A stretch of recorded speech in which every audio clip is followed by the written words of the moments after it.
नमस्कार आदरणीय पालक आणि विद्यार्थी मित्रांनो, परत एकदा स्वागत आहे तुमचं मेडिकल सिम्प्लिफाईड या चॅनलवरती. चॅनलवरती नवीन असाल तर चॅनलला नक्की सबस्क्राईब करून घ्या आणि सोबतच तुमचे जे पण काही प्रश्न असतील काउन्सिलिंग रिलेटेड ते तुम्ही मला कमेंट सेक्शनमध्ये विचारू शकता. मी सगळ्या प्रश्नांचे उत्तरं तुमचे देणार आहे या व्हिडिओच्या कमेंट सेक्शनमध्ये. ठीक आहे. एक महत्त्वाची सूचना, ज्यांना माझ्याकडून चॉईस फिलिंग करायची असेल किंवा काउन्सिलिंग करायची असेल राऊंड 3 साठी, तर राऊंड 3 साठी प्राइस किती आहे आपला, तर 999, म्हणजे फक्त आणि फक्त 1000 रुपयांमध्ये डिटेलमध्ये तुमची चॉईस फिलिंग सगळं काही केलं जाईल. ठीक आहे. आता ती कशी करणार आहे आपण चॉईस फिलिंग किंवा काउन्सिलिंग ते सविस्तर या व्हिडिओमध्ये मी चर्चा करणार आहे. तर तुम्हाला जर का हवं असेल तर तुम्ही या नंबरवरती कॉन्टॅक्ट करून मला विचारू शकता की काउन्सिलिंग बद्दल काय आहे. ठीक आहे. तर आज आपण या व्हिडिओमध्ये चॉईस फिलिंग कॅप राऊंड 3 ची कशी करायची ते बघणार आहे. ठीक आहे. बघा, चॉईस फिलिंग करणं खूप जास्त कठीण आहे का, तर नाही. ते तुम्ही डायरेक्टली सीट मॅट्रिक्स वरून पण बघून कॉलेजेसचे कोड जे आहेत ते टाकू शकता. पण ते करणं बरोबर आहे का, तर नाही. अगदी परफेक्ट चॉईस फिलिंग तुम्हाला केलीच पाहिजे तुम्ही, आणि ते तुम्ही करू शकत नाही कारण तुमच्याकडं कॉलेजेसचा डाटा नाही. तो कॉलेजेसचा डाटा कोणाकडे आहे, तर तो सगळ्याच्या सगळ्या महाराष्ट्रातले सगळे कॉलेजेस, BAMS असो किंवा BHMS असो, त्याचा डाटा या चॅनलवरती पडलेला आहे. सोबतच ते PDF फॉर्म मध्ये पण आहे. ते दिसू शकत असेल तुम्हाला ती PDF फॉर्म कशा रीतीने बनवलेली आहे आपण, दिसली. ठीक आहे. त्याच्यानुसार आपण काय करत असतो, पूर्ण आकलन करून विद्यार्थ्याची AIR बघून, विद्यार्थ्याचं मार्क बघून, विद्यार्थ्याचं सिटी बघून, सगळं काही बघून आपण चॉईस फिलिंग करत असतो.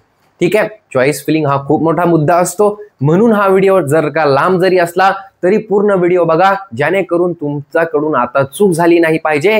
कारण आता चूक झाली तर जर का कॉलेज अलॉट झाला रे झाला आणि चॉईस फिलिंग मध्ये मिस्टेक झाली रे झाली, तर तो कॉलेज तुम्हाला घ्यावंच लागेल. काहीच ऑप्शन तुमच्याकडे वाचणार नाही, घ्यावंच लागेल तुम्हाला. ठीक आहे.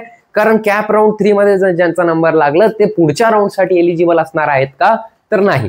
तर म्हणजे ही शेवटची संधी आहे तुमच्याकडे. मार्क जरी कमी असेल तुमचे तरी तुम्ही चॉईस फिलिंग एकदम परफेक्ट केली पाहिजे, जेणेकरून आपले चान्सेस वाढतील. अशी चॉईस फिलिंग तुम्ही राऊंड 3 आणि स्टे वॅकन्सी साठी केली पाहिजे. ठीक आहे. तर त्याच्यासाठी तुम्ही मला इथं कॉन्टॅक्ट करू शकता. चला आता आपण बघून घेऊया की लिस्ट कशी बनवायची असते. तर सगळ्यात अगोदरचा मुद्दा जो असतो ते गव्हर्नमेंट आणि सेमी गव्हर्नमेंट कॉलेज कुठं टाकायचे, कसे टाकायचे, काय करायचं, प्रायोरिटी सेट करणं, प्राधान्य काय तुमचं ते सेट करणं अगदी महत्वाचं आहे इथं. तर गव्हर्नमेंट आणि सेमी गव्हर्नमेंट म्हणजे प्रायोरिटी कशी सेट केली पाहिजे तुम्ही ते सांगत आहे मी. तर गव्हर्नमेंट आणि सेमी गव्हर्नमेंट हे अगोदर ठेवायचे असतात की नाही, ते कसं करायचं असतं, रँक वरती करायचं असतं का, तर प्रायोरिटी म्हणजे प्राधान्य जे आहे तुमचं ते सेट करणं अगदी महत्वाचं. ठीक आहे. त्याच्यानंतर दुसरा क्रायटेरिया येतो टॉप कॉलेजेस लावणे. त्याच्यानंतर सिटी वाईज टॉप लावणे. ते तुम्हाला माहित असतं का की टॉप कॉलेजेस कोणतं आहे, हे कॉलेज कसं आहे, तो कॉलेज कसं आहे, तर नाही. तो फक्त आणि फक्त कोणाला माहित असतो ज्यांनी त्याच्याबद्दल माहिती घेतलेली आहे. 90% काउन्सिलर तर असे आहेत ज्यांना कॉलेजेस बद्दल सविस्तर माहिती नाही. जे नवीन कॉलेजेस आहेत त्याच्याबद्दल पण नाही. तुम्ही बघू शकत असाल PDF, ती PDF आहे आपल्याकडे. सर्व कॉलेजेसचे रिव्ह्यू त्याच्यामध्ये टाकण्यात आलेले आहे. सोबतच चॅनलवरती पण टाकण्यात आलेले, लिंक डिस्क्रिप्शन मध्ये दिलेली आहे. तिथून जाऊन तुम्ही ते कॉलेजेसचे सविस्तर रिव्ह्यू बघून घ्या. तुम्हाला सगळं काही इन्फॉर्मेशन तिथून भेटून जाईल. चालेल. City wise top colleges. ठीक आहे. हे झालं. सिलेक्टेड कॉलेजेस टाकायचे आम्हाला, सगळे कॉलेजेस नको आम्हाला, फक्त सिलेक्टेड हेच पाहिजे आम्हाला, असंच पाहिजे. ठीक आहे. तर आणि रूल 3 लक्षात घेणं अगदी महत्वाचं की अलॉटेड कॉलेज जर का अलॉट झालं तुम्हाला कोणता पण कॉलेज, तर तुम्हाला तो जॉईन करावाच लागेल. No more round for you, म्हणजे पुढचे राऊंड तुम्हाला खेळता येणार नाही, रिटेन्शनच भरावा लागेल. समजलं? चालेल. आता कोडनुसार आपले काय करायचे असतात, तर कोडनुसार आपले काय करायचे असतात, तर अगदी महत्वाचं आहे हे. कोडनुसार आपल्याला कॉलेजेस टाकावे लागतात. 3101, 3102 असे कोड्स आपले टाकावे लागतात. ठीक आहे. ठीक आहे. कोड टाकलं तर कॉलेज येऊन जातं समोर, है ना. त्याने ज्याच्या करून म्हणजे त्याच्यानुसार आपण लावली तर एकदम परफेक्ट लिस्ट आपली बनत असते कोडनुसार. ठीक आहे. चालेल. आता चॉईस फिलिंग तुम्ही माझ्याकडूनच का केली पाहिजे हे सांगणं अगदी महत्वाचं. तर व्हेरी व्हेरी इम्पॉर्टंट नोट. सगळ्यात अगोदर 80% स्टुडंट जे आहे ते चॉईस फिलिंग मध्ये मिस्टेक करत आहे.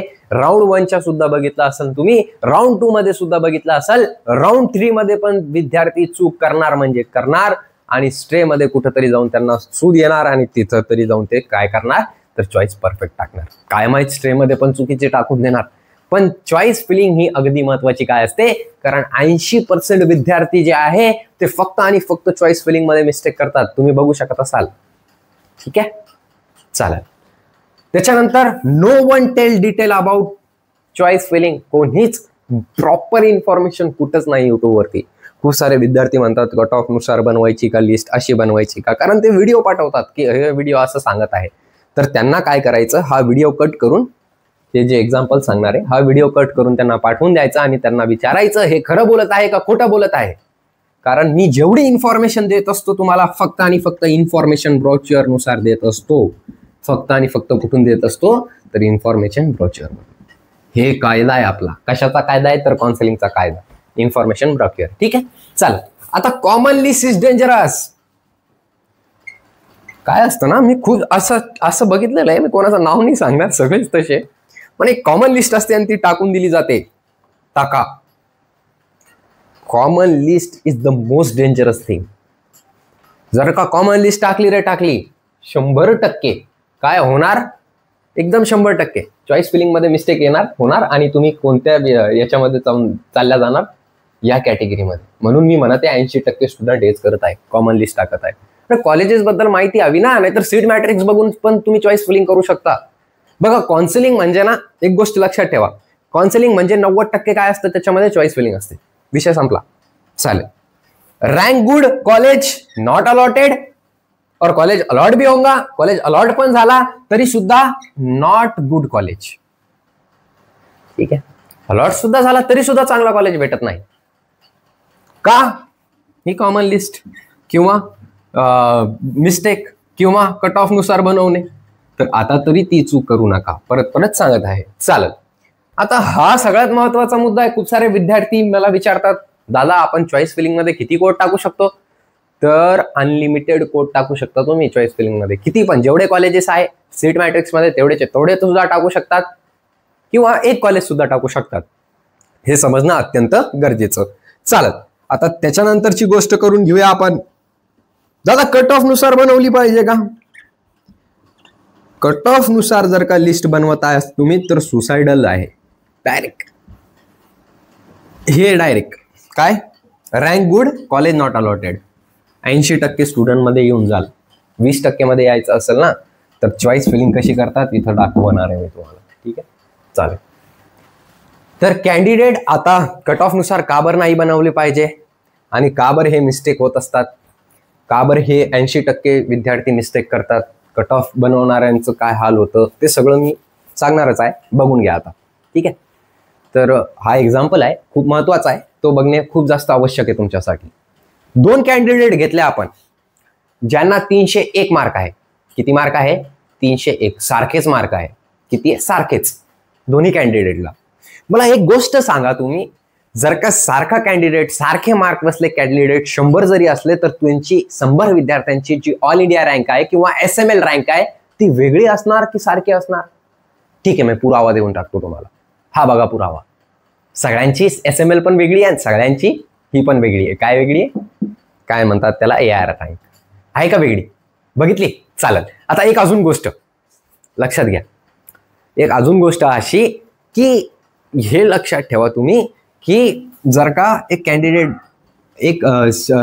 आहे, ठीक आहे, 2 कॅन्डिडेट धरलेले आपण आता. ठीक आहे, धरलेले. चालेल. कॅन्डिडेटला सारखेच मार्क आहे. मार्क वरतून सिलेक्शन होत असतं का? तर नाही. काय सांगितलेलं आहे अगोदरच इन्फॉर्मेशन ब्रोक्युअर मध्ये, तर मेरिट नुसार नंबर लागतात. हे सांगितलेलं आहे का? हे तुम्हाला पण माहित असेल मेरिट नुसार. तर मेरिट कशाची धरली जाते, तर एकतर all India quota AIR rank म्हणजे ऑल इंडिया रँक किंवा SML नुसार. कारण हे दोन्ही डिफरंट आहे, पण मार्क डिफरंट नाही ना. मार्क खूप साऱ्या कॅन्डिडेटला वेगळे वेगळे असू शकतात. आताच दाखवलं मी तुम्हाला. ठीक आहे. तर याचा अर्थ कसा की मेरिट नुसार नंबर लागतात भाऊ. आणि मेरिट म्हणजे काय की सगळ्यांची रँक वेगळी आहे आणि SML पण वेगळी आहे. म्हणजे सिलेक्शन कशावरून होतं? ऑल इंडिया रँक वरून किंवा SML वरून. कधी बघितलं का तुम्ही की SML लिस्टवर, प्रोव्हिजनल मेरिट लिस्टवर किंवा सिलेक्शन लिस्टवर मार्क आहे तुमचे? कधीच बघितलं नसेल, कारण मॅटरच करत नाही ते. ऑल इंडिया रँक मॅटर करते. समजलं का? चालेल. हा, तर कॅन्डिडेट A आणि कॅन्डिडेट 2 सारखे मार्क आहे, पण कॅन्डिडेट 1 जो आहे त्याला 4,43,451 ऑल इंडिया रँक आहे त्याची. उदाहरण आहे. आणि त्याने काय केलेलं आहे की धनेश्वरी आयुर्वेदिक मेडिकल कॉलेज म्हणजे माझं कॉलेज, या कॉलेजला 78 नंबरचा प्रेफरन्स दिलेला आहे, 78 नंबरचं प्राधान्य दिलेलं आहे. ठीक आहे, समजून घ्या. आणि दुसराच कॅन्डिडेट आहे, त्याला 301 मार्क आहे, 4,44,451 ऑल इंडिया रँक आहे त्याची, त्याने 1 नंबरचं प्राधान्य धनेश्वरीला दिलेलं आहे. आणि दोन्ही कॅन्डिडेट ओबीसीचे आहे. ठीक आहे, दोन्ही कॅन्डिडेट कसे तर ओबीसीचे आहेत.